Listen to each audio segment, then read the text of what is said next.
आज दोपहर को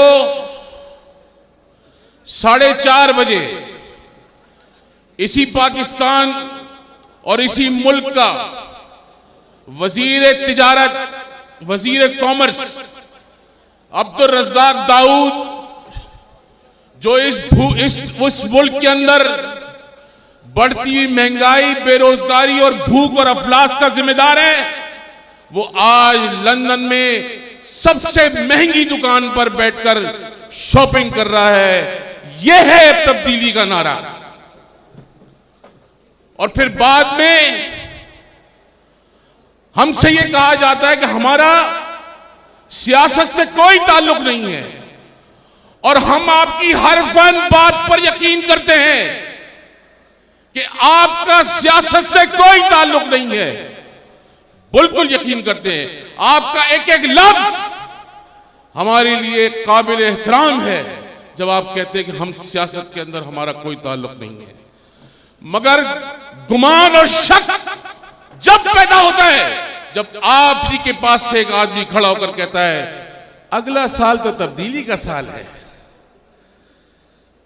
और जब आप इस तब्दीली के नारे के पीछे खड़े होकर इस जानी, शराबी और चोर इमरान खान को सपोर्ट करते हैं तो 22 करोड़ की कौम के हक की हुक्मरानी पे आप डाका मारते हैं।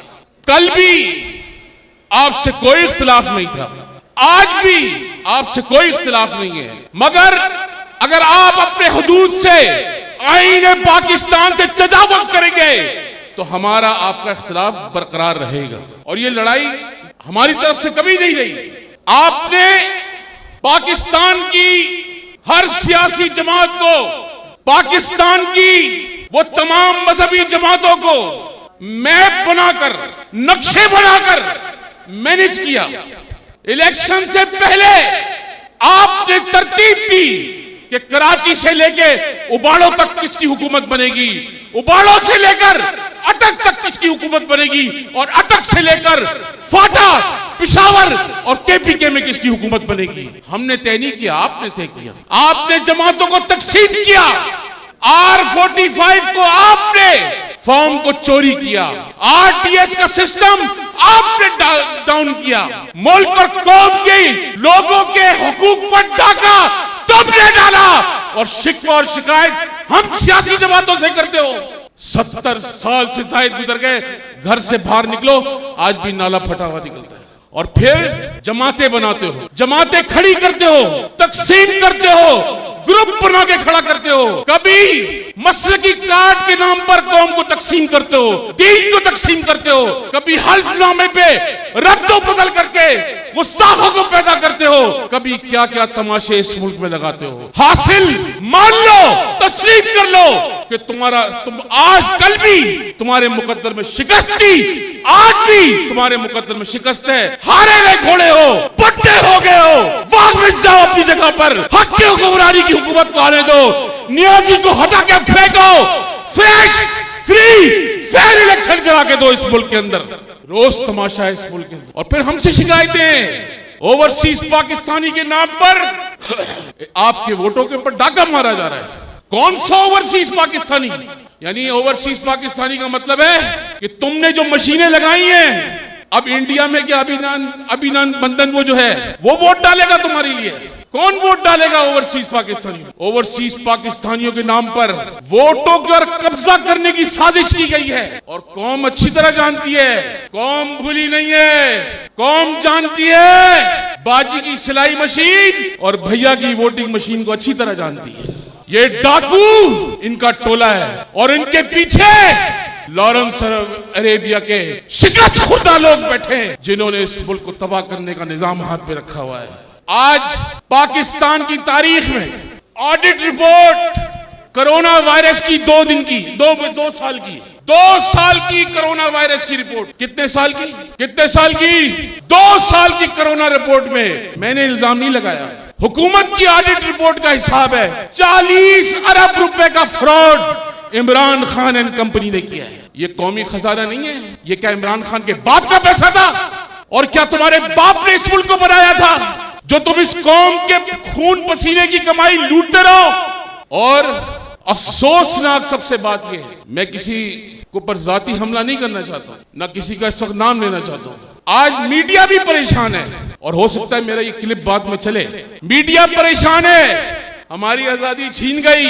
मैं उन मीडिया एंकर्स और मीडिया हाउस पर बैठे हुए एंकर्स दलाल जिन्होंने सियासतदानों पे पैसे लेके कीचड़े उछाली, आज तुम्हें अपना वक्त सामने याद आ रहा है या नहीं आ रहा है? यही मीडिया हाउस 15 साल से इसमें खरीदे हुए एंकर बैठकर इज्जतें लोगों की उछालते हैं, कीचड़ उछालते हैं। और आज जब पांव दुम पे पांव रखा है तो अपने हुकूक के लिए चीखें मार रहे हैं। और जब हम आपको उस वक्त कहते थे आप चले हमारे साथ, हम आपके कंधे से कंधा मिलाकर आपके साथ तहरीक का आगाज करेंगे, तब आपको एहसास नहीं होता। आज जब आप पर खुद कदगन लग गया है तो चीखें निकल रही है कि हमारा क्या होगा। आप भी, मैं उन तमाम साफी बिरादरी को कहता हूं, वकला बिरादरी को कहता हूं, इस मुल्क के अदीब, शायर, वकला, उस्तादा, ट्रेड यूनियन, जितने लोग हैं, आप तहरीक के अंदर अब शामिल हो जाएं और इस मुल्क के अंदर इस हुकूमत के खिलाफ बगावत के लिए खड़ा होना पड़ेगा। और इससे बड़ा कोई जिहाद नहीं है। जिहाद का मायना ये नहीं है कि आप क्लाशन को पकड़ के जिहाद, नफ्स का जिहाद है, बुरा जानो उसको, दिल से उसको बुरा कहो, ये भी जिहाद है इंशाअल्लाह। और ये जिहाद हम मुकम्मल करेंगे। आईने पाकिस्तान की हुदूद में रहकर ये जिहाद को हम मुकम्मल करेंगे, छोड़ेंगे नहीं। 2013-14 में पनामा का केस हुआ, मैंने कहा ये रत्ती का टुकड़ा है, ये सब शुगल लगाया हुआ इस मुल्क के अंदर, निजाम की तब्दीली, सरमायादारों का कंट्रोल और आलमी दुनिया का पाकिस्तान को कोलैप्स करना, ये सब एक साजिश थी। जिस तरह एक भगोड़ा जनरल परवेज मुशर्रफ ने इस मुल्क को ठेके पे दिया हुआ था, इसी तरह उसका जानशीन इमरान खान इस मुल्क को किराए पे दे रहा है। आपको खुद सोचना पड़ेगा, ये वक्त बहुत कम रह गया है। अगला इलेक्शन आए या ना आए, मगर जहन बना के रखे कि ये निजाम नहीं चलेगा, ये निजाम काबिल कबूल नहीं है।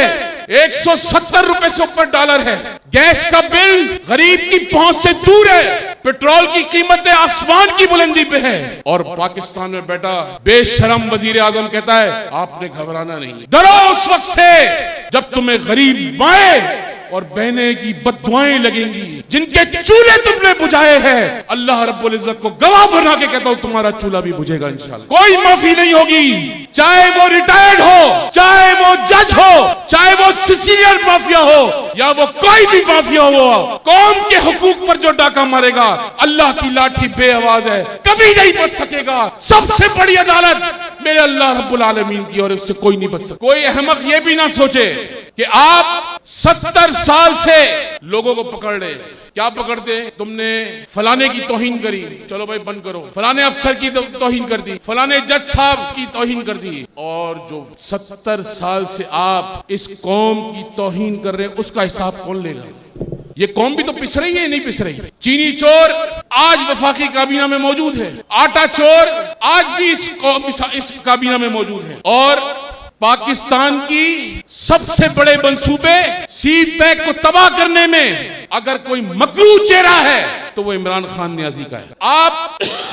आज आपको बातें बताने का मकसद सिर्फ ये था कि आप आने वाले वक्त में हालात जो भी हो, तहरीक का आगाज 26 जुलाई से हो गया था और हमारा फॉर्मूला उस मीटिंग के अंदर जिसमें यह तय किया था कि हम पाकिस्तान में जो आने वाले असेंबली थी, मौलाना साहब ने उस मीटिंग में तमाम सियासी जमातों को कहा हल्फ नहीं उठाना चाहिए, क्योंकि हम सब बैठ के पहले फैसला कर चुके थे। उस वक्त मुत्तहिदा मजलिस अमल थी और उसमें ये फैसला किया था हल्फ नहीं उठाना चाहिए, मगर उस वक्त लोगों को समझ में नहीं आया कि हमें हल्फ नहीं उठाना चाहिए। अब अगर आप उस वक्त हल्फ नहीं उठाते, 150 से ऊपर लोग असेंबली में हल्फ नहीं उठाते, 150 से ऊपर लोग पंजाब असेंबली में हल्फ नहीं उठाते और दूसरे सूबों में भी हल्फ नहीं उठाते, तो दुनिया को पैगाम जाता कि ये मुल्क पाकिस्तान के गयूर मुसलमान इस असेंबली के अंदर बैठे हुए लोगों को जो बिठाए गए उनको कभी तस्लीम नहीं कर, मगर वो फैसला लोगों ने नहीं माना। उस वक्त शायद क़यादत ने सोचा होगा